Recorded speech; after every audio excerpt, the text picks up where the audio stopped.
Warahmatullahi wabarakatuh. Alhamdulillah, tsumma alhamdulillah, wassalatu wassalamu ala Rasulillah Muhammad ibn Abdillah wa ala alihi wa ashabihi wa man wala. Allahumma la sahla illa ma ja'altahu sahla wa anta taj'alul hazna idza syi'ta sahla. Allahumma sahhil umurana wa sahhil umur auladana wa sahhil umur jami'il muslimin. Bapak Ibu jamaah salat subuh Masjid Quba yang semoga dimuliakan Allah. Alhamdulillah, puji syukur senantiasa kita aturkan kehadirat Allah atas segala karunia, nikmat dan inayah yang Allah berikan kepada kita. Salawat teriring salam semoga tercurah kepada junjungan kita Rasulullah Muhammad sallallahu alaihi wasallam, kepada keluarga beliau, para sahabatnya dan umat beliau yang tetap berpegang kepada agama ini sampai hari berbangkit. Bapak Ibu yang semoga dirahmati Allah, pada kesempatan subuh hari ini kita akan melanjutkan kajian kitab Arba'in Nawawi yang saat ini telah sampai pada hadis yang ke-9, dan ini adalah pertemuan yang ketiga dari hadis yang ke-9. Hadis itu berisi tentang melaksanakan perintah, menjauhi larangan, dan larangan untuk banyak bertanya. Apa yang sudah ada amalkan, sesuatu yang belum ada jangan ditanyakan, karena itu akan membuat sulit seseorang. Jamaah yang semoga dirahmati Allah, hadis ini bersumber dari Abu Hurairah radhiyallahu anhu. Beliau mengatakan, aku mendengar Nabi sallallahu alaihi wasallam bersabda, "Ma nahaitukum anhu fajtanibuhu wa ma amartukum bihi fa'tu minhu mastata'tum. Fa inna ma ahlakal ladzina min qablikum kasratu masailihim wa ikhtilafuhum ala anbiya'ihim." Hadis ini diriwayatkan oleh Imam Bukhari dan juga Imam Muslim. Dari Abu Hurairah radhiyallahu anhu, aku mendengar Nabi bersabda sallallahu alaihi wasallam, apa yang dilarang oleh Nabi maka jauhilah, dan apa yang diperintahkan maka kerjakan semampu kalian. Sesungguhnya yang menyebabkan generasi atau umat sebelum kalian itu hancur itu adalah karena sebab kasratu masailihim, karena mereka terlalu banyak bertanya. Waqtilafuhum ala anbiya'ihim, mereka itu suka menyelisihi para nabi yang diutus kepada mereka. Hadis sahih riwayat Imam Bukhari dan Imam Muslim. Jamaah yang semoga dirahmati Allah, hadis ini memiliki sababul wurud. Ada disebutkan di dalam riwayat Muslim yang lainnya, sababul wurudnya adalah masih dari Abu Hurairah radhiyallahu anhu. Pada saat itu Nabi berkhutbah di hadapan para sahabat, kemudian beliau mengatakan, ayyuhan nas, wahai kaum muslimin, qad faradallahu alaikumul hajj fahajju, Allah telah mewajibkan kepada kalian ibadah haji, maka laksanakanlah. Faqala rajulun, kemudian ada seorang laki-laki yang bertanya. Di dalam riwayat ini, di dalam riwayat Muslim ini tidak disebutkan siapa laki-laki ini. Tapi ketika kita melihat ke dalam syarahnya yang disyarah oleh Imam Nawawi, Al-Minhaj ala Syarhi Sahih Muslim, ketemu nama orang ini. Namanya Aqra bin Harith. Kadang memang tidak disebutkan, ya. Sesuatu yang mengandung aib itu kadang tidak disebutkan oleh perawi siapa orangnya, tapi di dalam syarahnya itu biasanya ada. Seperti contoh hadis lain, ketika Ibnu Umar bertanya ketika Nabi Shallallahu Alaihi Wasallam memberikan nasihat kepada Ibnu Umar, hadis Abu Daud, ya Abdullah, la takun mithla fulan, karena yakumu minal laili tsumma yatrukuhu. Abdullah, kamu jangan seperti fulan. Nah, Nabi gak nyebut namanya fulan. Karena yakumu minal laili, dulu tuh rajin tahajud ya. Tsumma yatrukuhu, habis itu nggak pernah tahajud lagi. Ini kan aib jemaah. Ada unsur aibnya. Karena ada unsur aibnya, biasanya Nabi tidak menyebut nama. Tapi kita akan ketemu di dalam syarahnya ketika kita lacak siapa orang yang dimaksud oleh Nabi. Seperti hadis yang kita bawakan sekarang. Faqala rajulun, perawi hanya menyebutkan dengan isim nakirah. Yang pernah belajar bahasa Arab pasti tahu nakirah. Nakirah itu umum, siapa orang ini tidak disebut namanya. Kemudian orang ini bertanya, aqulu amin ya Rasul, apakah haji yang tadi jenengan wajibkan itu setiap tahun? Fasakata, Nabi diam. Faqala, kemudian orang ini mengulang pertanyaannya, aqulu am ya Rasul, setiap tahun atau bagaimana ini ya Rasul? Fasakata, Nabi diam. Ini sebetulnya sudah clue, sudah kode. Kalau Nabi diam, ya bukan Nabi males jawab atau Nabi nggak bisa menjawab atau nggak tahu jawabannya apa. Beliau itu dibimbing wahyu jemaah. Ada satu sebab kadang beliau tidak mengulang atau menjawab pertanyaan seorang sahabat. Tidak ada pertanyaan yang tidak dijawab oleh beliau. Semua pertanyaan dijawab. Yang ketiga kalinya orang ini mengulang, aqulu amin ya Rasulullah. Apakah perintah haji ini setiap tahun? Barulah beliau mengatakan alasan kenapa beliau diam. Lau qultu na'am lawajabat. Kalau tadi aku bilang iya dari pertanyaanmu, maka haji itu akan menjadi wajib hukumnya setiap tahun. Setiap tahun loh jemaah. Bukan seumur hidup sekali, setiap tahun. Nah, baru kemudian beliau mengatakan lamastata'tum. Ya sudah, perintahnya haji tidak usah ditanya setiap tahun atau 2 tahun sekali atau 3 tahun sekali. Lamastata'tum, semampu kalian. Maka kalimat lamastata'tum oleh para ulama ahli usul fikih diterjemahkan semampunya, dan wajibnya itu hanya sekali seumur hidup. Sekali jamaah. Artinya ketika haji ini kemudian sudah pernah dikerjakan, dia tidak wajib untuk mengulang 2 kali, 3 kali seperti puasa. Yang waktu pengerjaannya, seasonnya itu adalah season Ramadan setiap tahun, atau zakat yang juga seasonnya itu adalah setiap tahun, atau sholat yang seasonnya itu juga bukan setiap tahun, setiap hari 5 kali. Haji itu berbeda dari ibadah yang tadi kita sebutkan semua. Maka beliau kemudian mengatakan di dalam riwayat yang tadi, fama nahaitukum anhu fajtanibu, yang aku larang tinggalkan. Wama amartukum bisyai'in fa'tu mastata'tum. Apabila ada perintah, maka kerjakan semampu kalian. Fa innama ahlakal ladzina min qablikum, karena yang membuat umat-umat sebelum kalian itu kesulitan sendiri dalam beragama sampai mereka futur, hancur di sini adalah mereka tinggalkan agama.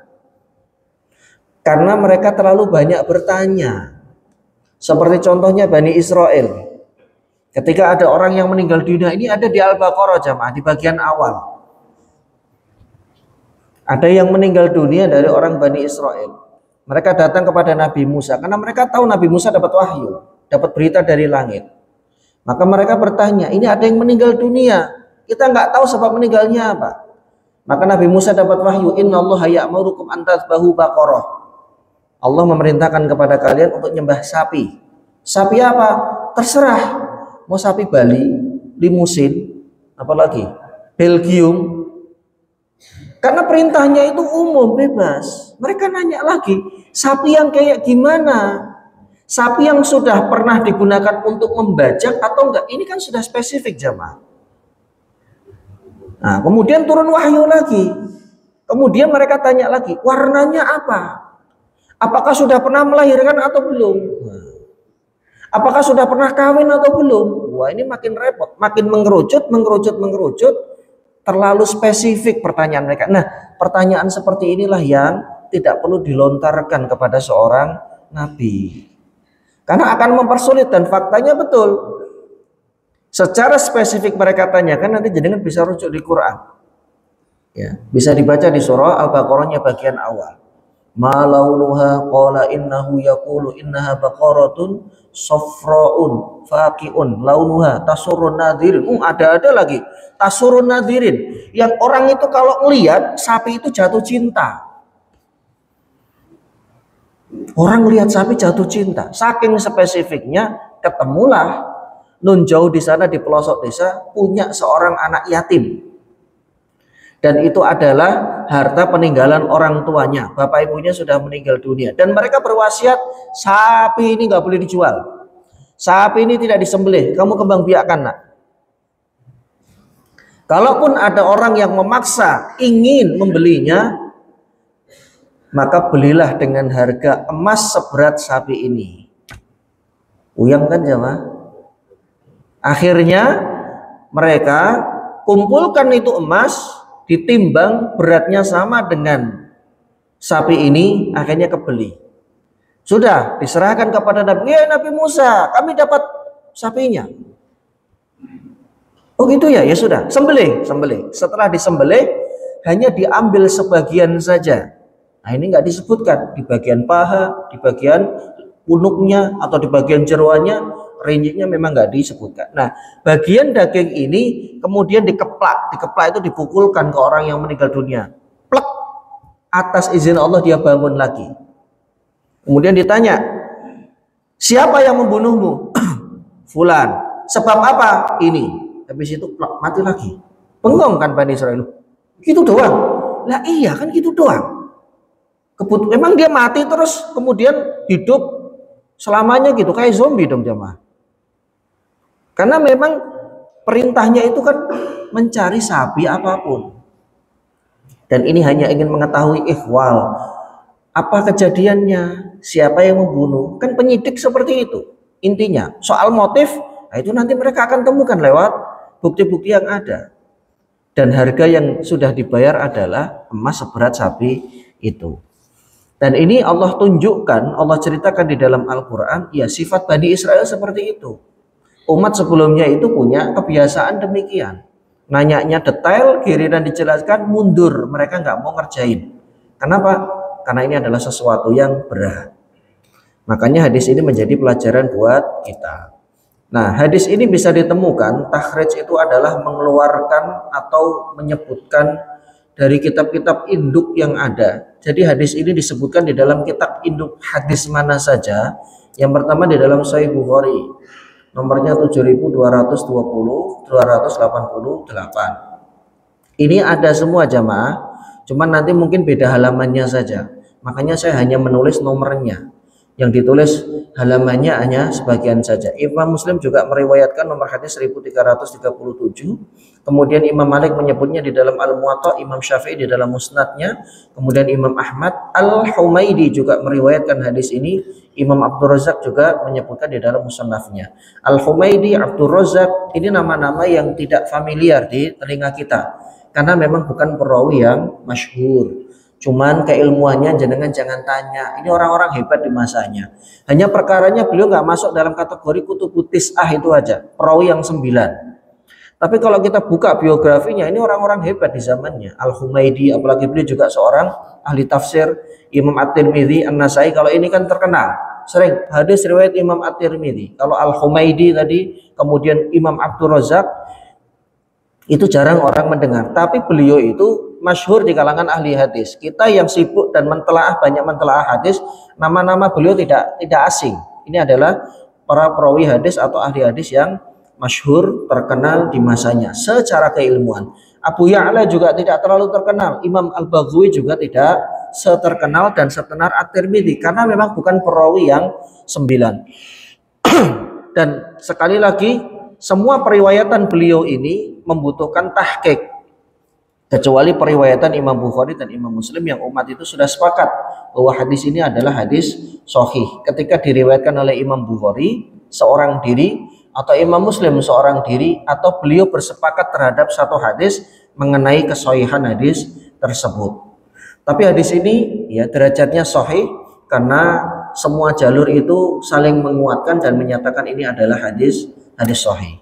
Kemudian bagian berikutnya adalah syarah penjelasan. Ini baru kita masuk ke intinya dari sebuah hadis. Yang pertama adalah poin yang pertama yang terkandung di dalam hadis itu perintah menjauhi berbagai larangan dan perintah mengerjakan berbagai perintah. Tentang sabda Nabi Shallallahu Alaihi Wasallam, "Ma nahaitukum anhu fajtanibuhu wa ma amartukum bihi fa'tu minhu mastata'tum." Bagian ini dulu yang akan kita urai. Saya membaginya menjadi 3 bagian. Karena tadi Nabi juga menyebutkannya 3 bagian kan seperti itu. Apa yang diperintahkan kerjakanlah. Dan apa yang ada larangannya, yang dilarang maka jauhilah. Ini sebetulnya makna takwa. Takwa itu kesimpulannya adalah mengerjakan perintah dan menjauhi larangan. Imam Ahmad, saya mengutip ucapan Imam Ahmad bin Hambal. Beliau Imam Hambali, pendiri mazhab Hanabilah. Imam Ahmad mengatakan dari hadis di atas kita dapat mengambil kesimpulan bahwa larangan itu lebih berat daripada perintah. Maksudnya perintah yang sunnah. Ya. Karena tidak ada rukhsah, perintah yang wajib juga untuk mengerjakan salah satu dari larangan, sedangkan perintah dikaitkan dengan kemampuan. Meninggalkan larangan itu lebih berat daripada mengerjakan perintah. Kenapa? Perintah itu dikerjakan oleh semua orang. Orang yang baik mengerjakan perintah, orang yang jahat pun mengerjakan perintah. Jangan dikira jamaah, ya, orang yang judi online, orang yang mabuk itu masih sedekah loh jamaah. Bahkan yang mencuri, yang korupsi itu masih sedekah. Tiap Jumat ngadain Jumat berkah kok. Orang yang melakukan kebaikan itu bisa orang baik, bisa orang buruk. Tapi yang meninggalkan larangan itu hanya orang-orang baik saja. Artinya ketika dia meninggalkan larangan, biasanya perintah itu lebih mudah dia kerjakan. Karena yang sedekah, yang nolong tetangga, yang bahu-membahu membantu orang lain yang sedang kesulitan, orang baik bisa mengerjakan, ahlul maksiat, orang yang berbuat dosa bisa ngerjakan. Orang yang korupsi bisa ngerjakan, orang yang mohon maaf malamnya mabuk, besoknya dia bisa ngeluarin sedekah buat orang yang sedang minta-minta atau ngasih makan. Tapi keburukan, maksiat itu hanya dilakukan oleh orang-orang baik. Karena ini hubungannya dengan nafsu, hubungannya dengan syahwat. Dan dosa itu kan punya sifat candu jemaah, kecanduan. Siapapun yang mencicipi dosa, sekali dia melakukan, maka dia penasaran untuk mengulang yang kedua kali. Kata dia, udah deh ini yang terakhir. Gak ada istilah seperti itu untuk dosa. Yang terakhir dia bilang, itu yang kedua kalinya. Memang setelah itu hilang. Tapi nggak lama muncul lagi. Kemudian dia lakukan yang ketiga. Dia katakan ini yang terakhir. Setelah itu hilang. Tidak ada kemauan untuk melakukan dosa. Nggak lama 1 tahun berikutnya kebiasaan itu muncul lagi. Akhirnya dia melakukan yang keempat kali, kelima kali, keenam kali, sampai ke 10 kali. Dan semuanya dia katakan ini yang terakhir saya melakukan dosa dan maksiat. Dosa itu kayak narkotik. Orang akan kecanduan dan dia akan terus mengulang perbuatan dosa itu. Hatta bahkan dia sudah kehilangan rumah, dia gadaikan BPKB mobil, sertifikat rumah, karena sudah kena judi online, maka dia akan mengulang lagi. Punya siapa lagi yang bisa saya gadaikan? Punya tetangga. Motor tetangga diambil dan begitu terus polanya. Makanya Nabi mengatakan meninggalkan larangan itu jauh lebih berat. Imam Ahmad mengatakan larangan itu lebih berat daripada perintah. Kenapa? Karena ada unsur kecanduan jemaah. Ada unsur kecanduan. Dan kecanduannya itu luar biasa sekali. Susahnya. Nyun sewu Pak ya, mohon maaf. Orang yang terbiasa ngutil jenengan tahu Pak.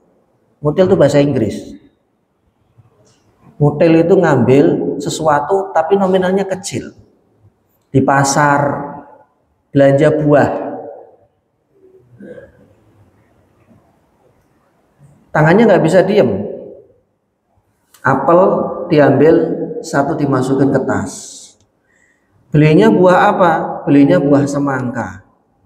Tapi plusnya ngutil apel, ngambil. Itu nanti kebiasaan. Ada apa-apa, ngutil ngambil. Sehingga ketika dia diamanahi uang, sehingga ketika dia diamanahi punya orang, ya biasanya raib, hilang. Karena itu kebiasaan. Dan nyembuhinnya susah sekali. Bahkan hal-hal kecil saja, kelengkeng begitu, dia lewat. Di situ ada kelengkeng, petik 1, kemudian dimakan. Ini haram loh jamaah. Tapi kan cuma 1 biji, cuma segini kok. Kalau dibeli kan paling harganya nggak nyampe gopek. Bukan soal harganya, tapi itu punya orang karena kebiasaan. Jadi jangan kemudian membiasakan sesuatu yang tidak baik pada organ tubuh kita, karena kebiasaan itu akan susah sekali hilang. Mohon maaf, orang yang biasa ngumpat, kesandung ngumpat, kepleset ngumpat, hatta sampai kunci motornya jatuh itu ngumpat. Ngumpatnya juga yang kotor-kotor, yang jorok-jorok, yang ada di kebun binatang keluar semua. Sampai naudzubillah pada beberapa orang itu nyebut alat kelamin loh jemaah. Cuman perkara apa? Kuncinya jatuh. Apakah kebiasaan ini langsung hilang seketika setelah dengar kajian? Tidak.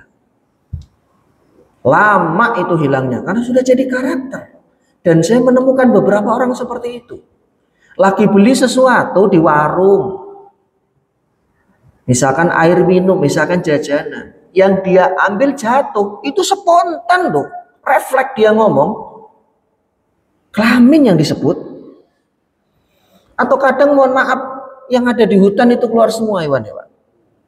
Maksiat dan dosa itu seperti ini sifatnya. Larangan itu ketika dilanggar, kemudian terulang, kecanduan, refleks. Padahal kita untuk refleks melakukan kebaikan itu susah. Apakah setiap Jumat ketika kotak infak itu lewat tangan kita langsung refleks ngambil dompet keluarin duit? Belum tentu. Hanya orang-orang pilihan saja yang seperti itu. Atau kalau sekarang pakai QRIS, belum tentu. Kadang lewat saja. Kenapa? Karena membiasakan kebaikan itu berat, susah. Tapi jenengan tidak perlu butuh latihan yang berlama-lama untuk melakukan sebuah keburukan, sebuah maksiat, karena itu otomatis by design, otomatis jemaah, autopilot, otomatis nanti akan terulang lagi dan terulang lagi. Seperti itulah tabiat dosa dan maksiat. Makanya meninggalkan larangan itu susah, apalagi larangan ini sudah dilakukan dan diulang berkali-kali. Saya pernah ngobrol Pak sama Fulan. Kata dia, orang sekarang mana ada beli motor nggak pakai cicilan. Susah kali. Motor Vario yang terbaru 125 yang pakai keyless itu 25 juta cashnya. Mana ada orang yang bisa beli? Ya mau nggak mau dia pakai leasing. Pakai leasing itu berarti sistem ribawinya berjalan. Kalimatnya sudah seperti itu dan kita bisa melihat fakta di lapangan masyarakat. Ya, orang lepas dari yang namanya transaksi seperti ini susah. Beli rumah, beli mobil tanpa leasing susah Pak. Kalau ada pengeluaran dalam jumlah besar, langsung alarm pajak nyala. Jangan dapat surat cinta nanti. Karena kalau beli baru kan faktur keluar langsung kedetek. Loh, ini yang dilaporkan sekian, kok dia bisa beli mobil cash, mobilnya mobil yang harganya di atas 800 lagi. Nah, keluarlah surat cinta sampai ke rumah kita. Bapak dipanggil, tolong jelaskan asal usul dari harta ini karena yang dilaporkan sekian. Nah, jadi orang sekarang untuk membeli barang-barang seperti ini semuanya rata-rata harus menggunakan jalur kredit yang unsur ribawinya itu kental, kan susah Pak hari ini. Makanya meninggalkan larangan itu berat. Hatta bahkan beli panci loh Pak, itu dicicil. Panci yang harganya 60.000 dicicil. Dalam transaksi apapun itu hampir semuanya sudah masuk transaksi ribawi. Kecuali memang kita yang pengen berusaha untuk menghindarkan diri darinya. Saya ada duit 1M misalkan, kemudian pengen beli mobil Toyota atau apa itu harganya 800 juta. Dia nggak mau, kena ribawi, langsung dia bayar cash. Itu mungkin, tapi ya itu nanti ujungnya akan berurusan dengan pajak kalau ada yang tidak dilaporkan dari penghasilannya. Kan serba salah. Orang mau berbuat baik pun juga pengen menghindarkan dosa, ya dia masuk ke lubang yang lainnya, kan begitu. Jadi jamaah, larangan itu lebih berat daripada perintah. Karena tidak ada rukhsah untuk mengerjakan salah satu larangan. Kecuali kita kelaparan di tengah hutan, Allah mengizinkan untuk makan yang haram. Itu karena untuk bertahan hidup. Nggak boleh kemudian babinya dibawa pulang taruh kulkas freezer buat rendang. Naudzubillah. Ini hanya untuk kondisi darurat saja. Selain itu, semua larangan itu mutlak wajib dijauhi. Tidak ada dispensasi. Ustaz, saya pernah dengar Ustaz, katanya kalau kita sakit, kemudian salah satu obatnya itu minum miras atau alkohol itu boleh, atau makan daging ular. Siapa bilang boleh jamaah? Kalau kita pakai kias daging babi tadi, itu nggak tepat kiasnya. Analoginya nggak tepat. Ini mau mati loh. Di hutan sudah 3 hari nggak makan. Dan sekarang itu langka kejadian seperti ini. Kecuali jenengan ke gurun pasir. Di gurun pasir, di sana kemudian tersesat, nggak tahu arah, nggak bawa HP. Nah itu lain cerita. Tapi hari ini ngapain juga orang ke hutan kan begitu. Kecuali memang pendaki gunung. Nah ini lain cerita. Pendaki gunung tersesat. Dia tidak menemukan makanan kecuali yang haram. Maka dia boleh mengkonsumsinya, tapi hanya sekedarnya saja. Nggak boleh dibawa pulang. Sampai di rumah ditaruh di freezer. Mau dibikin apa? Keripik, la ilaha illallah. Nggak boleh. Ya, hanya sebatas mempertahankan kehidupan saja. Tapi beda dengan yang lainnya. Tidak ada ceritanya perintah agama boleh makan daging ular untuk mereka yang sakit kulit. Gatal-gatal. Kenapa? Darurat. Masih banyak obat-obat lain yang halal jamaah. Ular itu kan haram karena dia punya taring. Dan Nabi mengatakan semua hewan yang bertaring dalam hadis Muslim itu haram dimakan. Nah ini ular, kobra lagi. Itu dibuat rica-rica gitu. Dan biasanya gatoannya itu temennya itu apa? Miras. Kalau bahasa orang Semarang surungan. Kalau sudah ada miras itu pasti ada yang kayak begitu-begitu. Itu dari saya sejak kecil orang-orang itu sudah konsumsi seperti itu jamaah. Ya, inilah beratnya untuk meninggalkan sebuah larangan. Sahal bin Abdullah At-Tusturi, ini seorang ulama generasi salaf tabi'in, beliau mengatakan perbuatan baik itu dikerjakan oleh orang baik dan orang jahat. Memberi santunan, ya, bahkan sholat. Orang yang judi, orang yang mabuk itu masih sholat. Bahkan yang mencuri pun juga kadang masih sholat. Tapi bukan berarti kemudian ya sudah kalau kayak gitu kita nggak usah sholat sekalian, enggak. Dalam hadis Abu Daud ada seorang sahabat itu yang ngadu, ya Rasulullah, inna fulanah qomat minal lail. Ada seorang perempuan, ya disebutkan perempuan atau laki-laki, dia rajin tahajud. Tapi dia suka nyuri Rasulullah. Dia rajin tahajud, tapi dia suka mencuri. Dilaporkan kepada Nabi. Nabi kemudian mengatakan, sesungguhnya tahajud yang dia kerjakan suatu saat akan mencegah dia dari perbuatan mencuri. Aneh ya jamaah ya. Tapi itulah sabda beliau. Nah, kita berusaha memahami tahajud yang seperti apa. Ternyata ada ayat Qur'annya. Inna sholata tanha anil fahsya'i wal munkar. Sholat yang dikerjakan itu bisa mencegah seseorang dari perbuatan yang keji dan mungkar. Sholat yang seperti apa pertanyaannya? Sholat yang seseorang itu menghadirkan hatinya ketika sholat, nggak kemana-mana pikirannya, fokus di bacaan sholat. Ketika ayat itu atau bacaan itu adalah Allahu Akbar, dia agungkan Allah di dalam hatinya. Tidak ada yang lebih agung daripada Allah Azza wa Jalla. Ketika dia harus membaca tasbih subhana rabbiyal azim, maka dia sucikan Allah dari semua perkara yang bisa merusak hati. Bergantungnya hati kepada selain Allah dia bersihkan. Rukun-rukunnya dia jalankan. Semua syarat sahnya dia jalankan. Salat itu adalah momen di mana dia bisa berdialog dengan Allah. Salat yang seperti inilah yang akan mencegah seseorang dari perbuatan keji dan mungkar. Tapi kalau sholatnya hanya untuk menggugurkan kewajiban saja, yang penting sholat. Sudah waktunya subuh, yang penting sholat. Entah subuhnya jam 7, jam 8 atau jam 9, nggak peduli. Kan boleh diqadha kata dia. Pakai hujah, pakai argumen itu lagi. Ada kok hadisnya di Muslim, man nama an sholatihi au nasiya falyusolliha idza dzakaraha. Siapapun yang tertidur kemudian lewat waktu sholat atau dia lupa, maka sholat yang dia tinggalkan tadi karena ketiduran atau lupa bisa dia qadha. Kan enggak masalah kan? Ketika Nabi menyabdakan seperti ini berarti enggak masalah. Nah, ini mohon maaf, ini memahami hadis sesuai dengan kemauan dia. Ini jamaah untuk ashabul a'dzar, orang-orang yang punya uzur. Lah kita enggak punya uzur. Kemudian sholat subuhnya jam 7, jam 8. Itu dosa loh jamaah. Dosa besar ini termasuk apa? Menyia-nyiakan waktu sholat. Tapi ketika tidak dikerjakan sama sekali lebih dosa. Nah, terus bagaimana Ustaz? Diqadha, tapi jangan tiap hari.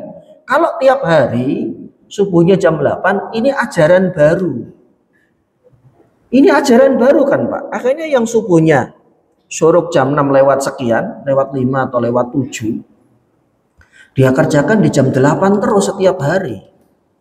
Kenapa? Malamnya begadang, malamnya nongkrong. Ini kan dosa jadinya. Itu dosa loh jamaah. Karena kita termasuk menyia-nyiakan waktu sholat. Sholat itu ada batasan waktunya. Nah, perbuatan baik itu dikerjakan oleh orang yang baik dan juga orang yang jahat. Kebaikan-kebaikan, membantu, menolong, ya, kemudian memberikan donasi, semua orang mengerjakannya.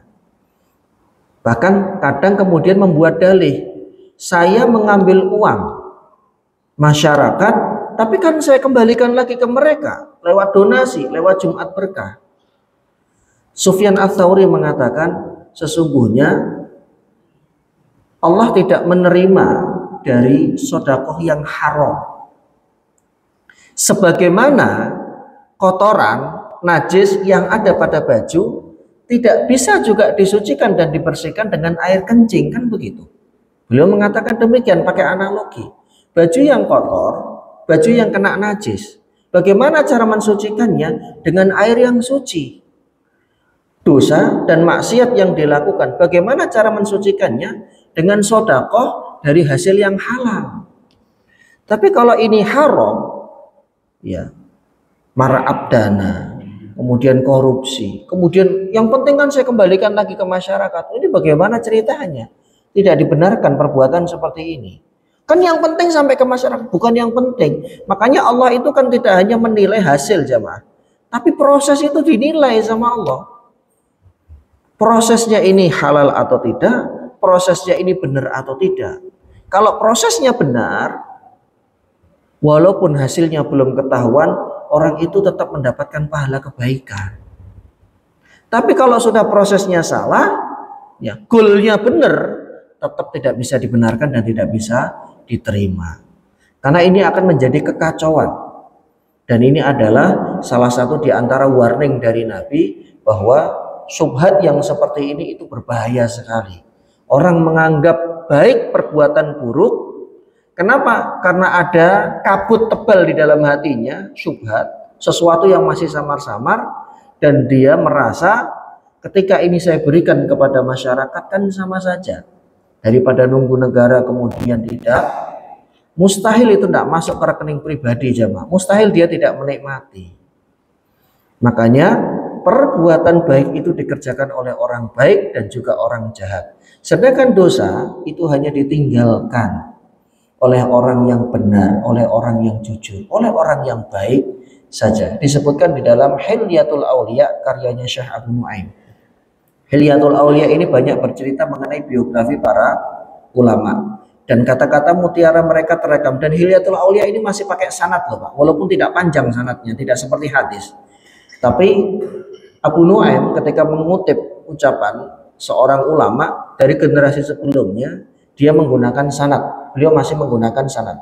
Telah bercerita kepada kami fulan dari fulan, ya, si ini berkata, atau Abdullah Sahal bin Abdullah, ini memang tidak saya cantumkan karena terlalu panjang begitu. Jadi saya langsung mengutip Sahal bin Abdullah, ucapan dari beliau rahimahullah taala. Dan memang benar faktanya. Orang-orang yang menjauhi perbuatan dosa, perbuatan maksiat, itu ibadahnya lebih bisa ngena ke hati. Sholatnya, baca Qur'annya. Ketika makanan haram sudah berusaha dia tinggalkan, baik zatnya dan cara mendapatkannya. Perbuatan dosa-dosa kecil sudah berusaha dia hilangkan, sudah berusaha dia jauhi, maka efeknya adalah ibadah itu lebih ngena, lebih ngeresep, lebih membekas. Karena yang menghalangi seseorang itu dari mendapatkan nikmatnya ibadah itu ya perbuatan dosa, perbuatan maksiat. Hanya orang-orang hebat saja, hanya orang-orang bertakwa saja yang bisa menjauhi atau menghindari perbuatan maksiat dan dosa. Tapi kalau perbuatan baik itu bisa dikerjakan oleh semua orang. Bahkan seorang pembunuh pun yang habis menghabisi nyawa, ya, itu dosa besar loh jamaah. Di An-Nisa itu Allah menyebutkan waman qatala mu'minan muta'ammidan. Barang siapa yang menghilangkan 92, An-Nisa 92. Barang siapa yang menghilangkan nyawa seorang mukmin dengan sengaja, fajazaohu jahannam khalidan fiha. Maka balasan bagi orang itu adalah neraka jahanam, dia kekal di dalamnya. Wa ghadiballahu alaihi, yang kedua, dimurkai oleh Allah. Wa la'anahu, dilaknat, yang ketiga. Wa a'adda lahu adzaban alima, 4 lapis siksanya. Diberikan oleh Allah, dipersiapkan oleh Allah siksaan yang sangat pedih. Mana ada dosa yang dilakukan oleh seorang mukmin ahlu tauhid ancamannya neraka jahanam dan kekal. Ada 2 sih di dalam ayat Quran. Satu masalah pembunuhan, satu lagi masalah berhukum dengan waris. Ketika membagi warisan tidak sesuai dengan aturan Allah. Nanti dibuka An-Nisa di ayat 13-14-nya. 11-12 itu berbicara mengenai waris. Bagian anak perempuan, bagian ibu, bagian ayah sekian. Di ayat 13 dan 14 itu pujian Allah bagi orang yang menjalankan syariat ini akan dimasukkan ke surga. Ayat berikutnya mengancam. Padahal perkara waris loh jamaah. Karena dampaknya besar. Berapa banyak keluarga itu yang kemudian runtuh, hancur gara-gara pembagian warisan. Anak-anak saling cakar-cakaran, saling ribut. Ini perintah, tapi menjauhi larangan berupa keributan dalam membagi warisan itu lebih utama, lebih berat. Berat sekali. Bagaimana tidak, warisannya banyak. Ya, yang satu ada kebutuhan mendesak, yang satu hutangnya sudah menggunung. Ya gimana caranya? Bisa dikuasai seorang diri. Akhirnya kan seperti itu yang terjadi. Hanya orang-orang bertakwa, hanya orang-orang hebat yang dia mampu meninggalkan perbuatan dosa dan perbuatan maksiat. Imam Ahmad meriwayatkan, Imam At-Tirmidzi juga meriwayatkan, dan Al-Kharaiti dalam Makarimul Akhlak dari jalur Abu Thariq dari Hasan Al-Basri. Ini masih menggunakan sanad dari Abu Hurairah. Jadi Imam Ahmad mendapatkan dari Abu Thariq mendapatkan hadis ini dari Al-Hasan Al-Basri, seorang ulama tabi'in. Beliau mendapatkan hadis ini dari Abu Hurairah. Abu Hurairah radhiyallahu anhu mendapatkan hadis ini dari Nabi sallallahu alaihi wasallam. Ittaqil maharima takun a'badan nas. Takutlah engkau berbuat dosa dan maksiat. Jauhilah, tinggalkanlah. Takun a'badan nas, maka kalian akan menjadi orang yang paling hebat ibadahnya. Maksudnya adalah kita akan bisa merasakan setiap gerakan aktivitas ibadah itu dan kemudian ngeresep di dalam hati kita, ngeresep di dalam sanubari kita. Dzikir yang kita ucap tidak hanya sekedar untuk pelapis lisan saja, tapi betul-betul merasuk ke dalam sukma jiwa kita. Kapan itu terjadi? Ketika seseorang meninggalkan larangan-larangan. Karena memang perkaranya, musibahnya itu ada pada maksiat dan dosa dan larangan yang dilanggar jamaah. Abu Ishaq Al-Harawi, seorang ulama generasi tabi'in atau tabi'ut tabi'in, beliau mengatakan, ketahuilah bahwa sesungguhnya yang menjadi penghalang antara dirimu dengan ibadahmu kepada Allah itu adalah dosa dan maksiatmu. Perbuatan dosa, perbuatan maksiat itu bisa menghalangi kita dari mendapatkan manisnya ibadah. Ini potongan saja Pak riwayat ini, kelengkapannya ini ya, kelengkapannya dari Abu Hurairah. Panjang sekali kalimat yang disampaikan oleh Nabi Shallallahu alaihi wasallam dari Abu Hurairah. Dari Abu Hurairah radhiyallahu anhu kalau beliau mengatakan Nabi Shallallahu alaihi wasallam bersabda, "Man ya'khudhu anni haula'il kalimat fayamalu bihinna au ya'maluhunna man ya'mal bihinna." Siapa dari kalian yang mau mengambil beberapa nasihat dariku ini, kata Nabi, dan siapa yang bisa mengerjakannya, maka Abu Hurairah mengatakan, saya ya Rasul, saya akan ambil, saya akan berusaha untuk menjalankan sesuai dengan kemampuan. Kemudian beliau memegang tangan Abu Hurairah. Gimana sih jamaah? Orang memberikan nasihat, memberikan pesan sambil dipegang tangannya. Ini momen-momen yang mungkin bisa kita temukan ketika kita membersamai orang tua kita. Sudah sepuh, sudah sakit berat, dan beliau tahu ini kayaknya sudah tidak lama lagi. Anaknya dipanggil. Dari sekian banyak anak, ada biasanya salah satu yang dipanggil kemudian dipegang erat tangannya. Dan beliau berpesan sesuatu. Ini isyarat. Nggak sembarang anak bisa mendapatkan posisi ini. Biasanya ini anak yang satu membanggakan, satu bisa diamanahi, dan dialah yang dititipi untuk ngurus-ngurusin adiknya nanti. Dipegang. Sama yang dilakukan oleh Nabi, tapi ini bukan kondisi ketika beliau akan wafat, tidak.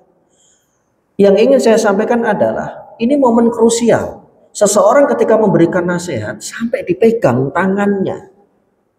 Ini menunjukkan pesan yang luar biasa. Padanya ada kebaikan. Sampai Abu Hurairah itu menceritakan, lah kalau enggak ngapain diceritakan oleh Abu Hurairah?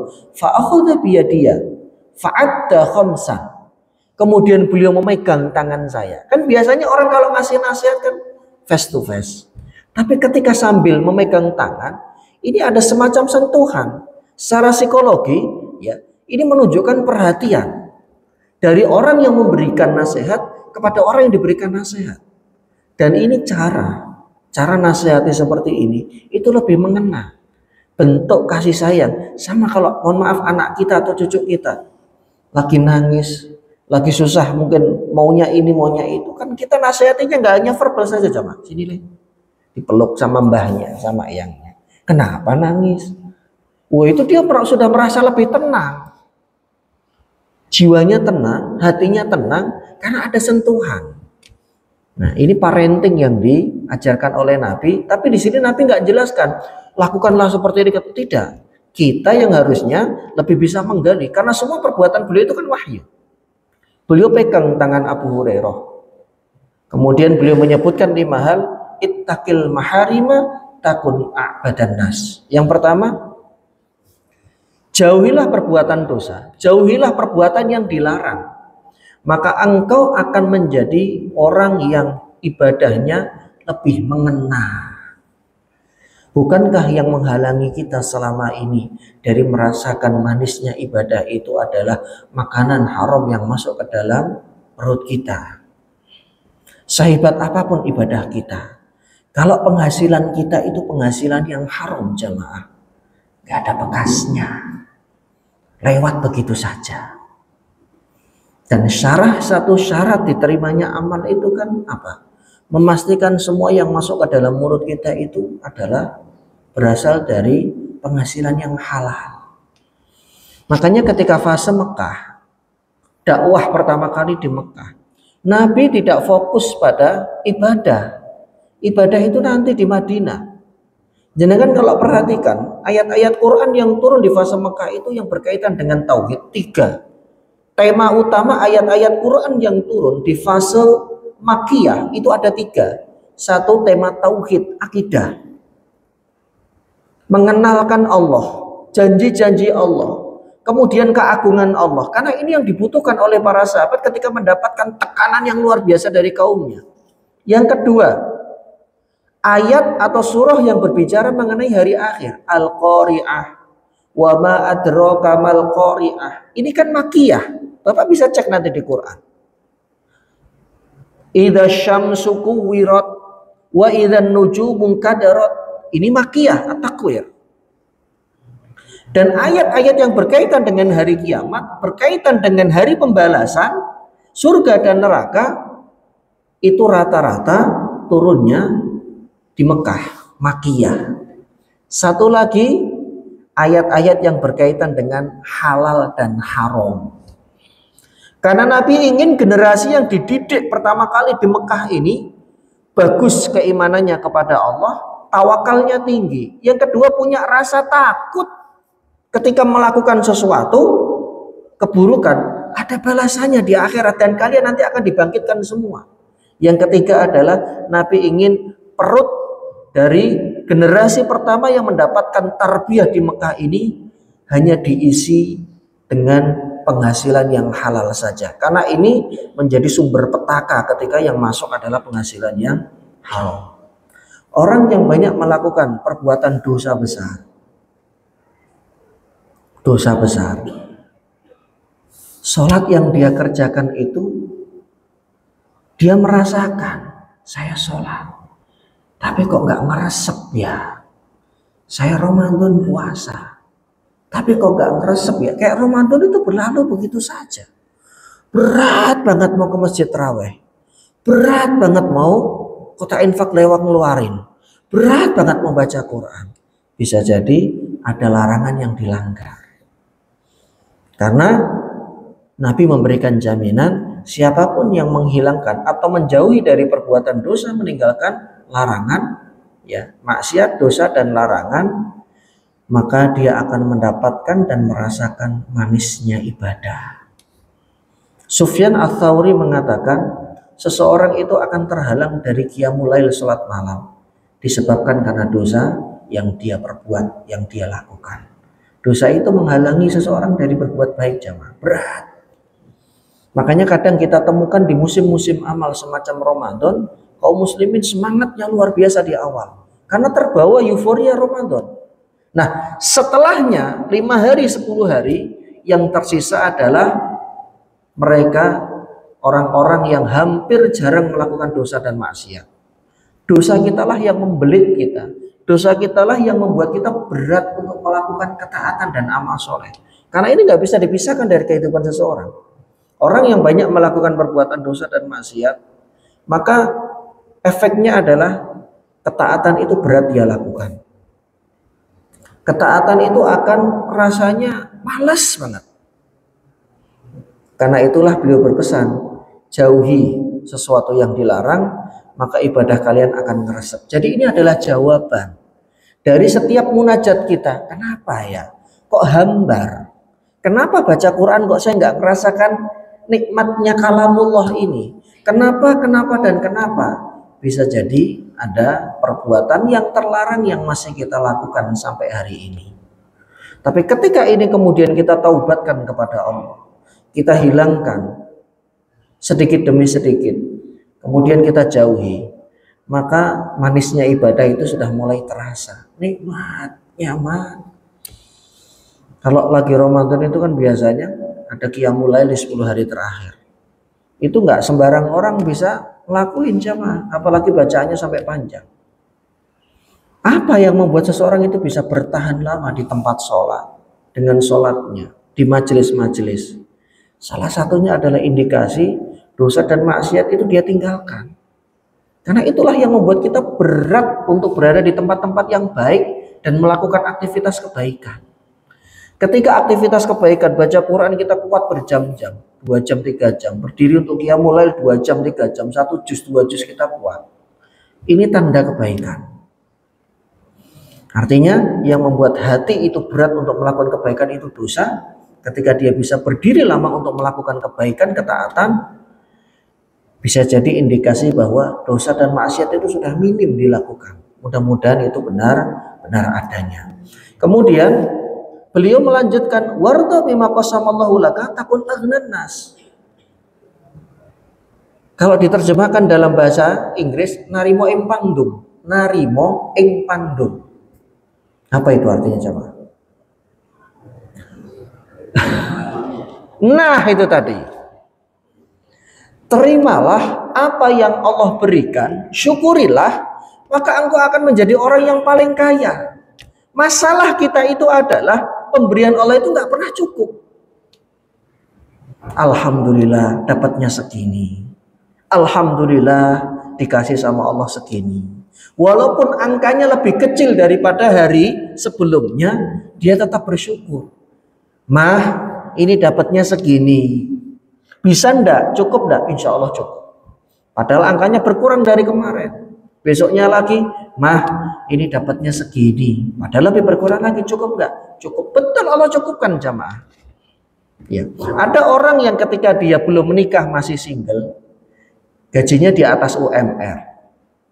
Padahal masih seorang diri, tapi dia nggak bisa nabung. Kemudian gajinya naik, dia masih single, masih nggak bisa nabung juga. Gajinya naik lagi, masih nggak bisa nabung juga. Kesalahannya di mana? Karena ngikutin gaya hidup. Coba kalau dia merasa gajinya misalkan 5.000, 5 juta. 3 juta cukup insya Allah. Untuk ini, itu, dan lain-lain ditabung. Insya Allah akan Allah cukupkan. Ya. Padahal gaji itu naik terus. Tapi dia selalu nggak bisa menabung. Dan selalu habis. Malah minus, punya hutang di mana-mana. Ini ada yang salah dalam pola hidupnya. Dalam pengaturan manajemen keuangannya. Antara keberkahan itu sudah hilang dari rumahnya. Atau dari penghasilan dia. Kenapa penghasilan itu hilang? Ada sesuatu yang haram yang tidak Allah sukai yang terjadi. Transaksi ribawi. Ini menggerus keberkahan.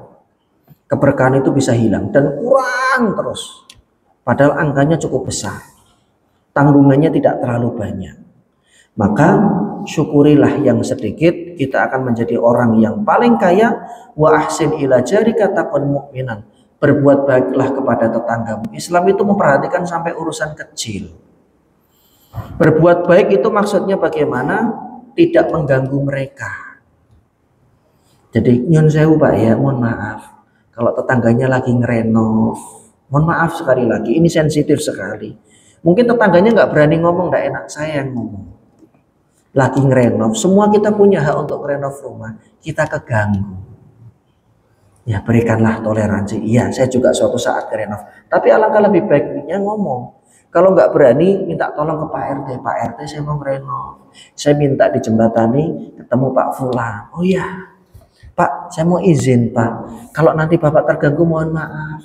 Saya mau renovasi. Oh iya, sudah enggak apa-apa Pak. Nanti kalau ada yang bocor atau ada yang rusak karena renovasi saya bertanggung jawab kok Pak. Ini kan sama-sama enak jamaah. Jangan nyon sewu jenengan diem-diem begitu. Mohon maaf Pak ya, ini sensitif sekali tinggal di lingkungan. Merenov 3 lantai, 5 lantai, diem-diem. Tetangganya kena debu dan lain-lain. Apa susahnya sih bicara, menyampaikan. Toh beliaunya juga open. Kita bertanggung jawab kalau ada apa-apa. Yang jadi persoalan kan, ya dengan tetangga kanan kiri sudah nggak saling tegur, diem, ya nggak pernah kegiatan kemasyarakatan jarang muncul, jarang kelihatan. Giliran kemudian ada sesuatu, wah, kayak bom waktu seperti itu. Nah ini kan enggak baik. Ya, jadi ketika mohon maaf ada gangguan kemudian kita bersabar, inilah bentuk dari kita berbuat baik. Maka agar ini tidak terjadi, sama-sama kita saling peka. Oh, kalau saya seperti ini ganggu tetangga enggak? Iya. Kalau saya demikian ganggu, kalau ganggu enggak usah. Lebih baik kita menghindar untuk mengganggu daripada ditegur. Ditegur itu tidak enak Pak. Kalau sudah ditegur, Pak mohon maaf Pak, itu piaraannya kok sampai, mohon maaf kotorannya di mana-mana, itu tidak enak. Karena kita tinggal di lingkungan yang bukan di kampung ya jamaah, yang satu rumah dengan rumah yang lain agak jauh. Ini kan tinggal di lingkungan komplek. Sehingga hal-hal semacam ini sensitif sekali. Ini kalau masing-masing bisa saling peka, tidak melakukan aktivitas-aktivitas yang bisa merugikan, insya Allah bertetangga itu akan nikmat, bertetangga itu akan nyaman. Wa ahibba linnasi ma tuhibbu li nafsika takun musliman. Cintailah orang lain sebagaimana engkau mencintai untuk dirimu sendiri. Kemudian wala tuksir ad-dhahika fa inna kasrata ad-dhahiki tumitul qalbu. Dan jangan banyak tertawa. Bercanda boleh tapi ada batasannya. Kalau ketawa terus-menerus, mohon maaf tidak pernah serius ketika ngomongnya, sesungguhnya banyak tertawa itu akan mematikan hati. Maksudnya adalah hati ini nggak ada kepekaan, nggak ada sense. Dan orang yang banyak ketawa biasanya jarang nangis. Nangis karena dosanya, nangis karena kesalahannya, nangis karena malunya. Orang yang diberikan oleh Allah hati yang lembut, salah satunya adalah dia diberikan oleh Allah mudah rasa terenyuh kemudian nangis. Dia akan peka dengan orang-orang yang ada di sekitarnya yang membutuhkan bantuan. Tapi kalau dia banyak tertawa, ya, apa-apa dipecandain, bahkan ketika di forum yang penting pun juga bercanda, ini kan tidak melihat situasi dan kondisi. Jadi ini yang diwasiatkan Nabi Shallallahu Alaihi Wasallam kepada Abu Hurairah. Hadis diriwayatkan oleh Imam Ahmad At-Tirmidzi dan dihasankan, derajatnya hasan oleh Imam Al-Albani rahimahullahu taala. Ini sudah masuk waktu syuruk, ya. Saya cukupkan sampai di sini. Insya Allah kita akan sambung di lain kesempatan, insya Allah. Oke.